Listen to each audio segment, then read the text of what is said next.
जन वितरण जो कर रहे हैं लोगों को दे रहे हैं सही ढंग से। उसके बाद जो मेरा लाइसेंस था इसका खाद का, जी, तो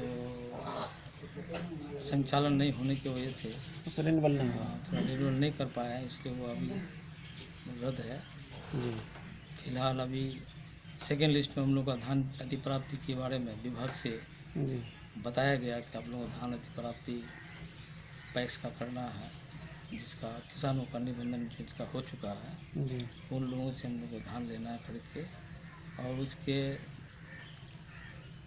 जो किसान निबंधन कर चुके हैं उसी का ही धान कर सकते हैं, जी।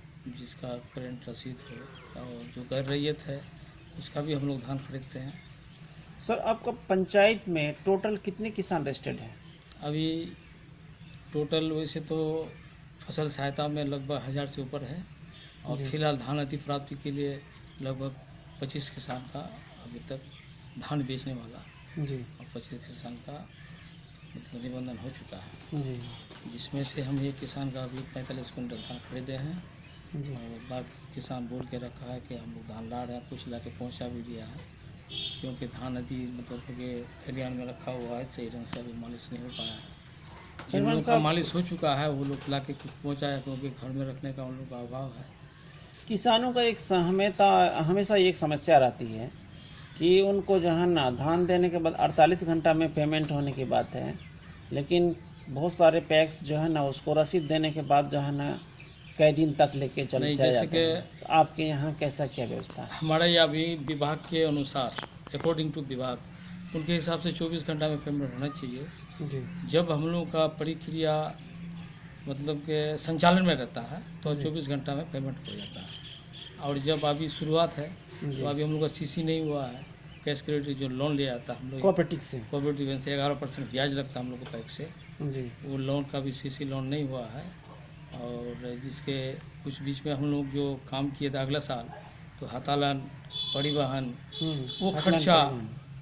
जो हम लोग को मिलना चाहिए, पैक्स को जो मिलना चाहिए, जो कि मिल से हम गोदाम से जो धान पहुंचाते हैं मिल में, जी, और वहाँ से चावल बना के एसएफसी को देते हैं, जी, जिसका जो खर्च आता है, तो हम लोगों को 110 रुपया अगले साल मिला था।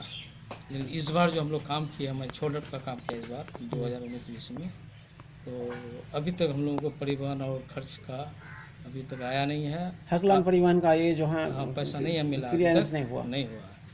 जो कि हम लोग अभी मिल वाला को गाड़ी भाड़ा ये सब महाजन करके होता है, मतलब हौलाती लेकर के पेमेंट कर दिए हैं। जी, महाजन हम लोग को तंग करता है, कोई पैसा दो, तो क्या ये इसका थोड़ा पैसा नहीं समस्या मिल रहा है। अभी तक पैसा नहीं मिला। अभी विभाग की तरफ से यानी व्हाट्सएप में पड़ गया 38 टका 51 पैसा जी, मात्र धान का 1 कुंटल में खर्च आया है, मिला नहीं है, जिसमें से फिर ये भी लिखा हुआ है कि 10% माइनस करके ही धान हम पैसा निकाल सकते हैं, जबकि अभी निकला नहीं है। फिर 38 टका 51 पैसा में, पहले से ही मतलब आदेश सरकार का जो है हाँ इस पहले तरह से, का मतलब निर्देश आ रहा है। हाँ निर्देश आ रहा है कि धान खरीदिए, तो फिर भी 38 टका 51 पैसा जो आया, तो हम लोग 10% काट करके उस पैसे को निकलना चाहिए, लेकिन अभी तक नहीं निकला है, वैसे पड़ा हुआ है। सर, कितने कुंटल जो है ना आपको एक लठ में धान एक लॉट खरीदने में की? 403 कुंटल धान खरीदते हैं हम लोग।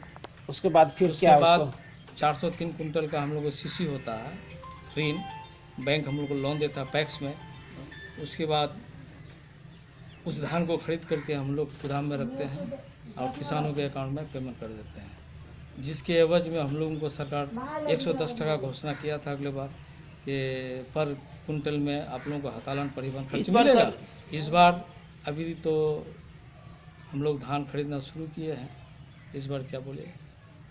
इस बार जैसे कि आपका जैसे धान नवंबर से खरीद होनी चाहिए था, लेकिन अब तक आप दिसंबर से धान खरीद रहे हैं। हाँ, क्या जैसे कि विलम्ब होने नवंबर का क्या रीजन रहा? विलम्ब होने का कारण यही है कि हम लोग जो अभी धान खरीदना शुरू करना चाहिए नवंबर में, तो कुछ नमी की वजह से धान में नमी आता है, कच्चा धान लेने से हम लोगों को धान घट जाएगा, उसका चावल सही नहीं बनेगा।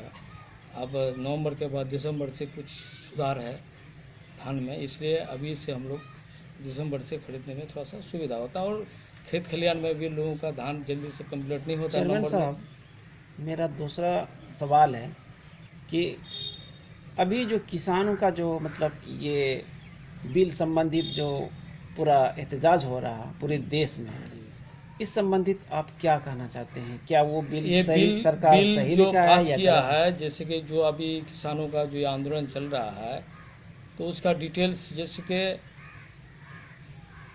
किसानों को सही रेट मिलना चाहिए। हाँ, और उसको सरकार से जो उसका जो MTPS है उसको अच्छा रेट मिलना चाहिए। ये जो अब ये जो हो रहा है, तो किसान ये सोच रहे हैं कि हमारा माल सरकार नहीं लेगी, हम बाज़ार में बेचना पड़ेगा। जो बड़े बड़े बिल्डर वाले हैं वो खरीदेंगे माल और स्टॉक में रखेंगे, और कोई पदाधिकारी रहेंगे उसको A ग्रेड B ग्रेड में चुनाव करेगा कि ये माल A ग्रेड है तो A ग्रेड के दाम से मिलेगा, B ग्रेड है तो B ग्रेड के दाम से मिलेगा, C है तो C के हिसाब से मिलेगा। तो किसानों को इस चीज़ में उनको दिक्कत है कि हमारा धान जो जांच करेगा या हमारा कोई भी फसल चेक करेगा कोई भी पदाधिकारी, वो अगर से मेरा A ग्रेड या B ग्रेड को भी अगर C ग्रेड D ग्रेड बना दे, तो खरीदने वाला तो कहेगा कि भाई मेरा तो इसमें कोई दावित्व नहीं है। जो आपका धान का जो पोजीशन है या कोई भी फसल का जो पोजीशन है, जी, तो उस हिसाब से हम दाम दे रहे हैं। आपका जो विभाग यानी जो अफसर या पदाधिकारी जो ग्रेड में धान का सिलेक्शन किया, उसी हिसाब से हम दाम दे रहे हैं, उसको कीमत दे रहे हैं। अब वो अगर ये इसमें ग्रेड को भी अगर जो C ग्रेड बना दे, जी, D ग्रेड बना दे, तो उसको कम दाम मिलेगा। तो उसमें आप पदाधिकारी का मनमर्जी में बात होगा, तो उसमें बिल्डर लोगों को फ़ायदा होगा।